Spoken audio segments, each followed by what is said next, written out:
معاكي يا فندم نانسي من شركة نيفر مايند. أموريني يا أستاذ.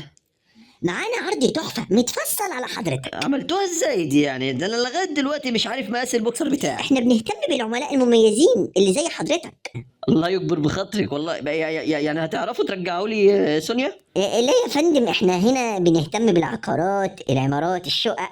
وانا مالي يا أستاذ، انا بدور على سونيا. شوف حضرتك العرض اللي معانا ومش هتندم. ها. شقة 55 متر صافي، دور أرضي عشان ما تطلعش سلالم، لا انا كده كده اصلا بطلع السلم واحده واحده عشان احافظ على الجزمه. وبسعر لقطة وقريبة من كل الخدمات. والله طب قريبه من سونيا؟ لا، هي قريبة من مترو. هي سونيا بتركب مترو؟ حضرتك دي شقة كاملة في الدور الأرضي وكمان فيها بلكونة. طب ينفع بقى اقفل البلكونه دي واجرها؟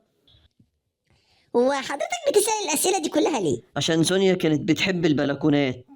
يا فندم، كانت بتقول لي اللي ما عندوش بلكونه ما عندوش طموح. هو حضرتك شغال إيه يا فندم؟ مفكر. مفكر؟ ايوه بفكر مع نفسي كتير يعني.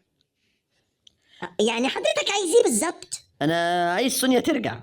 لا أسف يا فندم، والله مش تخصصنا. يبقى مفيش قرار. أمال حضرتك هتاخد القرار إمتى؟ لما مرتبي يكبر.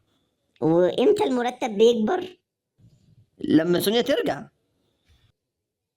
طب أكلم حضرتك وقت تاني انا طيب؟ بس يا استاذه الموبايل بتاعي هيفصل يعني والرصيد على وشك النفاذ، استاذن معاليك بقى. لا انا ما بحبش الارتباط.